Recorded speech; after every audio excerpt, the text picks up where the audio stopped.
Hey everyone, my name is Brittany and welcome back to my channel. And today we'll be doing a travel vlog to Arizona as well as a reading vlog for the very famous Eat, Pray, Love. And we started off with a road trip to Arizona, which is about 6.5 hours away from Albuquerque, New Mexico, which is where we currently live. And most of it is, honest to God, it's desert. But the really fun thing about Arizona is the reason the cactus is so popular in Arizona, their license plate and all that other fun stuff is because there are actually a lot of natural cactuses in the wild. And they are freaking huge. I hope if you ever get a chance to go to Arizona, please go check it out and enjoy the giant cactuses. The first thing we did when we went there was went to this place called Creamistry, which is some place we used to go to in San Diego. We went to go visit because they have this delicious ice cream we paid freaking $9 for, and then we ended up putting it in the fridge because we realized that our hotel did not have a freezer. So we finally went to In-N-Out. It is literally like 8:30 at night, but we're here. So we both got doubles. His is animal style, and then I got an animal style fry. And then of course for dessert, we have Creamistry, which is in the fridge. But we're gonna devour this. We are so hungry. And look at this bougie wooden thing that we have from the hotel. It's gonna be so freaking good. And then we're gonna go pass out because we're exhausted. Okay, bye.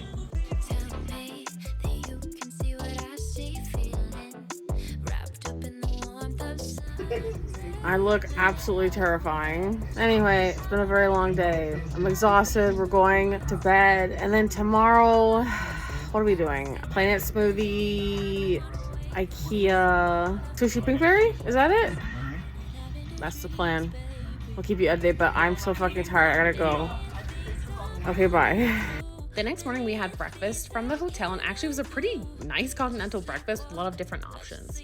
And we ended up watching Made in Manhattan before we went out and did some stuff for the day. If you don't like Made in Manhattan, just unsubscribe right now. Then we went to Planet Smoothie, which is someplace we went to when we were in California. We were growing up and they actually got rid of it. So it was really fun to come try it again. And it was really delicious, but I forgot it kind of destroys my stomach. And then for IKEA, we went there and shopped around and actually got ourselves some delicious lunch. I wanted to try this cool little salmon salad thing.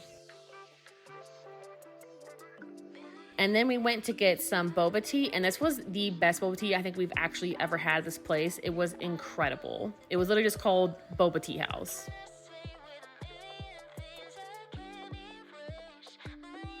Okay, I just wanted to show you guys our snacks.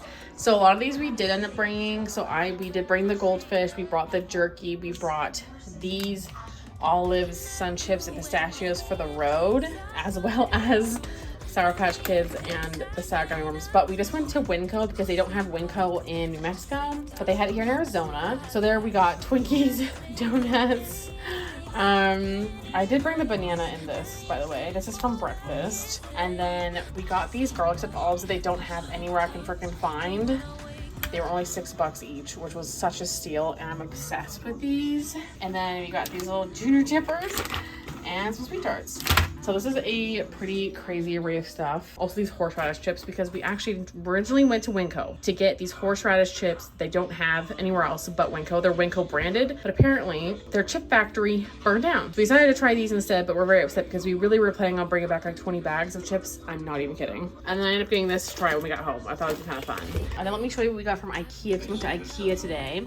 So we got these bag clips. We don't have any bag clips. We got this candle, the passion fruit one, berry candle, these cute little fake plants. And then this is like smelly jasmine scent that goes in your closet and it hangs there because it has a hanger. And then we got this candle, which I think is like berries and violets or something. We also got this bag because it was $1 or something, and we're fucking gay. And we also went to Winco to get the styrofoam container, and in here we have some smoked salmon from IKEA and 2 bags of meatballs. So we had a really fun day, and now we're watching European Vacation. It's like 3:30 p.m. We did end up going to Planet Smoothie. We also went to IKEA and had lunch, and then we also went to Winco and we went to a boba place, which was unexpected but fun.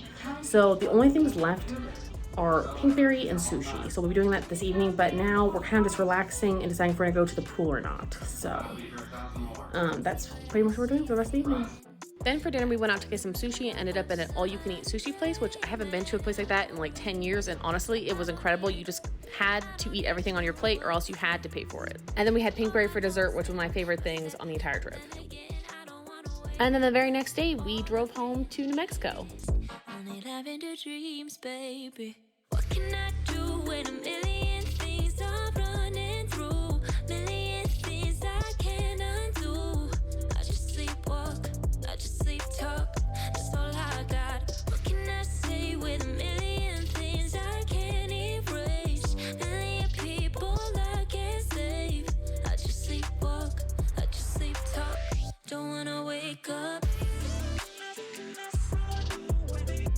So I am on chapter 59 of this book. So I'm basically 75% of the way into the India chapter. And so far, again, really enjoying it. I just feel like it's a memoir that is just kind of your own personal journey. I just feel like reading it makes me think introspectively about my own life and my own choices. I'm also jealous of her in so many ways. Like, what an amazing journey, obviously, that she got to go on. But I know that it's not always easy. And especially in these India chapters, I can see how much more difficult it is to really like find yourself. It's not all like Italy and Rome and eating pizza and loving life. It's also like doing like the hard inner like shadow work. And I think that this really shows that part of it. And I'm really enjoying it. I hope I can finish this by this next weekend so I can return it to the library finally. But I'm just savoring this novel. I'm savoring it. I'm enjoying it. I am just soaking it in. I'll give you guys more of an update when I finish, hopefully Eat, Pray, Love. Maybe I'll want to update you when I get to like halfway in the Indonesia part when she's in Bali and stuff, because I know that that's also a different part of the story. But by the way, so far I feel like it's pretty close to the movie. I would say it's pretty close, but there's also like definitely little parts that were like left out. So I like that I'm getting to see like her full opinion. I like being in her head for this for sure. They changed times around and stuff in the movie and changed a couple of things and left out some characters, but there's definitely some people that are for sure in the movie and whatnot. So I'd say it's a pretty good adaptation so far, but I think the book in a lot of ways is deeper. Okay, so I ended up finishing Eat, Pray, Love, and I forgot to kind of fill you in the Indonesia part, but I overall really enjoyed this book. I'm gonna give it 3.5 stars. I feel like this was a really great read, like a bathroom read, which sounds really rude, but it's like one of those reads that's really easy to pick up again and then kind of get lost in. It's really quick and easy to pick up. It's really nice to read before bed and kind of calming. It's like one of those books that like makes you want to read and relax. It's not one of those books that's gonna keep you on the edge of your seat, which is why I picked it up in the first place. So overall, you know, I really liked the book. However, there were definitely a couple things I didn't like. I didn't like how this book skimmed the surface. There were a lot of things that I wish she would have gone into like more detail of, like the divorce with her husband and the issues they had. I mean, I just feel like if you're already making such a self-indulgent novel, like I really would like to know more about what was going on. I wanted to delve deeper into her life. I feel like some of the things definitely were a little more shallow than I would prefer, but I can understand that she also may not have wanted to talk about those things. But again, like if you're writing a memoir, like I feel like I want to see like the most vulnerable part of you, and I just didn't see that. The other thing I didn't really like was that the Indonesia chapter was like not at all like the movie, in my opinion. I feel like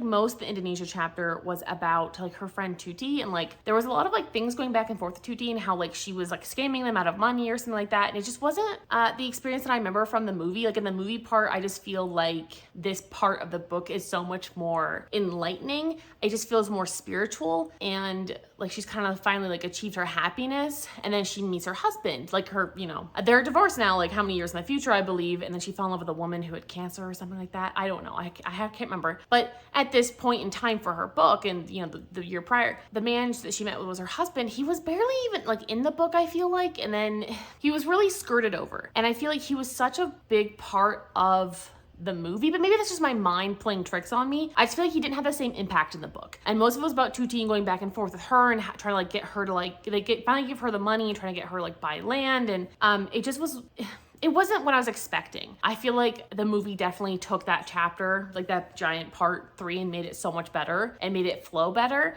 They also like changed the way certain events happened. You know, like when she like was almost hit by the bus and everything, she changed it to almost being hit by like her husband in the movie. Things were definitely a little bit different. But overall, I really enjoy this. I would definitely recommend it. I just feel like this book is one of those ones that makes you want to have your own journey, and it definitely inspires people around the globe. And it makes us all want to kind of have like these gap years. I think especially those of us who never had the opportunity and still don't have the financial opportunity to do this, which is why it feels so unrealistic but beautiful to like see through somebody else's eyes, because a lot of us can't afford to go do that at the drop of a hat and take off an entire year of our lives to go like find ourselves and go explore. And I just think people that have the opportunity are so fortunate to be able to do that and to have those experiences and to not have to worry about money and all of those things, and really just focus on them and what they enjoy. So I think that's like the whole gist of this book. It helped me realize things that I enjoy in my life, and helped remind me that, you know, we're not here to work and suffer. You know, we're here on this earth to learn and experience good and bad, right? But also just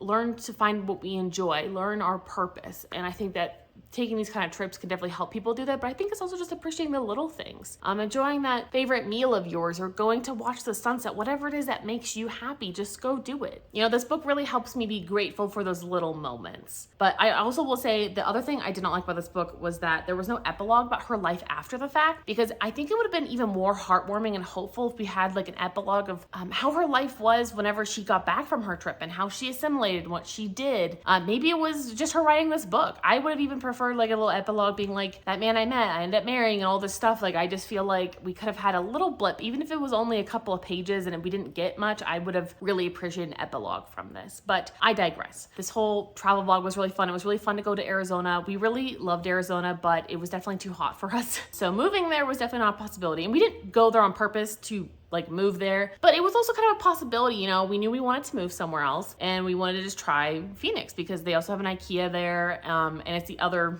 big city that's 6.5 hours away from Albuquerque. Might as well try it. We really loved Phoenix, and if it was a lot cheaper and it was a lot cooler, we definitely would have thought about moving there. Really enjoyed it. Really great food, but the heat is just, and I grew up in that kind of a heat, but I feel like in Arizona is actually so much worse. I feel like it actually is more humid than they think it is. It is not the dry heat they think it is at all. It was very humid. It's like 114 degrees. It was not happening. So anywho, thank you so much for being on this really fun journey, and I hope you find some journeys of your own. And also please leave me any suggestions down below for any memoirs kind of like this, because I'm definitely looking for books with this kind of a feel that encourage me to go traveling and meditate or whatever. So if you have any suggestions for these kind of like calming, fun books to read, go ahead and let me know. Drop it down below in the comments. Thank you guys so much for watching. Talk to you guys all soon. Bye.